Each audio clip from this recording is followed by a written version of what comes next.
ผมไม่ให้ค่าครับแล้วก็ด้อยค่าด้วยบอกลูกตรงๆบอกว่าถ้าเป็นแบบนี้ผมว่า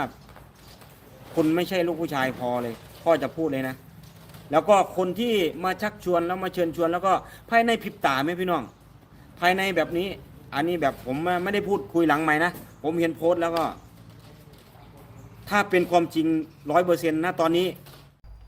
เกิดอีหยังขึ้นกับวงหมอลำเพชรลำเพลินหาก็เปิดออดิชั่นเอาศิลปินใหม่เข้ามาอยู่ในวงก็มีกระแสประเด็นดราม่ามีไผ่จะคนหนึ่งมาจอบที่จะดึงเอาศิลปินหาก็สิออดิชั่นไปอยู่กับวงของตนเองว่าซันเดย์โอ้โหแบบนี้มันน่ารังเกียจอีหลีเว้ย สุขสบายดี FC แฟนคลับเนาะของเจเบาเล่าทั้งสองฟังของโดยเฉพาะ FC แฟนคลับของเพชรลำเพลิน FC แฟนคลับของFC แฟนคลับของน้องธิดาลาวทุกคนจะต้องได้เข้ามาฟังให้มันแจ้งให้มันเข้าใจอย่างลึกซึ้งว่ามันเกิดอีหยังขึ้นกันแท้กับวงหมอลำเพชรลำเพลินอยู่ในแวดวงการหมอลำมันมีเรื่องแบบนี้เกิดขึ้นแท้บ่ท่านผู้ชม ยอมรับว่าที่ผ่านมามันมีเรื่องราวแบบนี้เกิดขึ้นแท้บ่ว่าจะศิลปินอยู่ในวงใดมันก็จะหากมีวงใดวงหนึ่งที่พยายามจะมาดึงเอาศิลปินของวงอื่นไปอยู่กับวงของตนเองจากเดิมกลุ่มคนเหล่านั้นก็อาจจะบ่ทันมีกระแสชื่อเสียงโด่งดังแต่บาดเอาเข้ามาอยู่แล้วมาเป็นกระแสแล้วก็สิมาดึงกันไปดื้อๆท่านผู้ชม เหตุการณ์นี้ล่าสุดมาเกิดขึ้นกับวงเพชรลำเพลินซึ่งตกเข้ามาฤดูกาลนี้หลังจากปิดฤดูกาลไปแล้วโอ้ยวงเพชรลำเพลินมีแต่เรื่องประเด็นดราม่าเข้ามาประทังอยู่ตลอดเวลาล่าสุดนี่เนาะอันนี้ก็บ่แน่ใจว่าเป็นศิลปินประจำอยู่วงตั้งแต่ปีกายบ่หรือเป็นศิลปินใหม่ที่หากอมาออดิชั่นเมื่อวันกี้นี่เห็นทั้งพ่อผู้ใหญ่บ้านสายจวดเพิ่นออกมาไล่สดเว้าเกี่ยวกับเรื่องนี้แหละจับใจความได้ว่าทานผู้ชมจับใจความได้ว่ามีคนกำลังเนาะจะมาดึงเอาศิลปินอยู่วงเพชรลำเพลินเอาลงไปอยู่วงของตนเองตอนนี้คือว่าเห็นโพสต์เคลื่อนไหวแล้วว่าฉันได้เป็นในกันไว้ทั้งพอผู้ใหญ่บ้านสายจวดเพิ่นก็เดือดแล้วคันว่าเป็นแบบนี้เพิ่นบอกว่านะตอนบ่ทันมีกระแสตอนบ่ทันโด่งทันดังก็บ่มาเอาเข้าไปบาดวงเอาเข้ามาแล้ววงออดิชั่นเฮ็ดให้มันเกิดกระแสมีชื่อมีเสียงสัมผัสว่าอยากได้เข้าไปสังกัดอยู่คนหนึ่งมาสร้างให้มีกระแสคนหนึ่งเอาไปกินแบบงามๆพ่อผู้ใหญ่บ้านสายจวดเพิ่นก็บ่พอใจแล้วท่านผู้ชมบ่พอใจแล้ว แล้ววังกี้นี่ก็เห็นแม่พรพิรดีออกมาโพสต์บ่ฮู้ว่าจะเป็นเรื่องเล่าเดียวกันหรือบ่ท่านผู้ชมมันโพสต์เมื่อ2ชั่วโมงแหละอาจจะเป็นเรื่องเล่าเดียวกันอาจจะเป็นคนละเรื่องราวถามว่ามันมีโอกาสบ่ที่จะเป็นแบบนี้ค่อยกล้าเว้าเลยว่ามันมีโอกาสที่จะเป็นแบบนี้เพราะวงหมอลำนี่มันเป็นแบบนี้มันอาจจะมีบางวงแหละคือให้จิตสำนึกนะมักมาซื้อจ้างจอบอ่อยให้ค่าจ้างสูงกว่าวงที่เขาอยู่เนาะเป็นอย่างจึงให้ค่าจ้างสูงกว่าวงที่เขาอยู่เพราะว่ามันคุ้มค่าเด็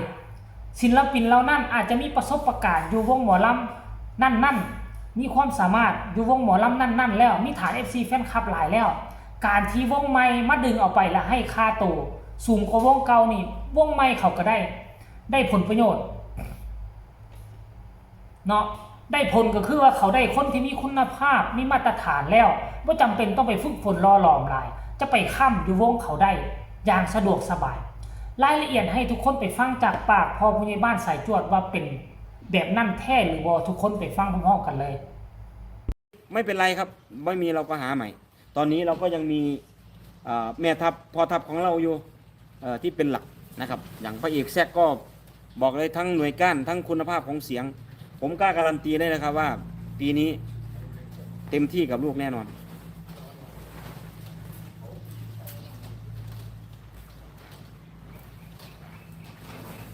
ผมไม่ให้ค่าครับแล้วก็ด้อยค่าด้วยบอกลูกตรงๆบอกว่า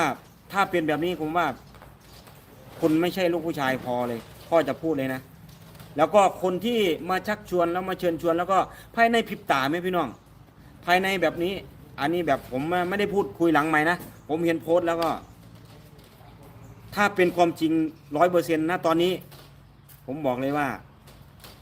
คบไม่ได้นะครับจะเป็นยังไงแล้วก็คนที่มาเอาไปนี่ผมว่าก็คบไม่ได้เหมือนกันแบบเขาเรียกว่าคนฉวยโอกาสเขาเรียกว่าฉวยโอกาสตอนที่นะครับผมว่าผู้เอาไปก็คงสิอยากละอาแก้ใจเจ้าของสร้างเองครับผมว่าถ้าคุณแน่นอนคุณต้องสร้างเองสร้างจนว่าสุดเบิดปีอ่ะถ้าเขามีอะไรกันกับวงอ่ะที่หมดคำมั่นสัญญากันแล้วค่อยว่ากันแต่นี่เขาเพิ่งเอามาแล้วก็ในเขามาตีกระแสทำให้เขาเป็นแล้วคุณมาไม่เหยียบเสียกไปเพราะว่ามันไม่ใช่อันนี้ขอพูดแบบตามตรงแบบลูกผู้ชายนะครับผมพูดแบบตามตรงพูดนะครับเพราะว่าผมไม่เคยที่อยากไปเอาของใครมาก็แล้วกันผมสั่งเอาครับผมสร้างของผมเองนะครับผมบ่คิดว่าใครจะเด่นจะดังก็ช่างของเขาผมไม่ได้สะออนครับผมเอาของผมมาใหม่สร้างใหม่ถ้าเราไม่สร้างใครก็ไม่มีโอกาสเหมือนกันใครโอกาสวงอื่นก็คนอื่นสร้างไปแค่นั้นแต่เขามาหาเฮาแล้วถ้าได้แสงแล้วก็นะครับนี่แหละเขาเรียกว่าคนที่คบไม่ได้ครับลิงหลอกเจ้าเห็นแล้วหรือยังทุกคน FC แฟนคลับได้ฟังกันแล้วหรือยังจับใจความว่าจังใดแดก็คือค่อยเว้าอะไรจับใจความง่ายๆก็คือว่ามีคนพยายามมาดึงศิลปินของเพชรลำเพลินไปโหเพชรลำเพลินหาก็จะยืนด้วยตนเองได้หาก็จะวางใจหาก็จะอุ่นอกอุ่นใจ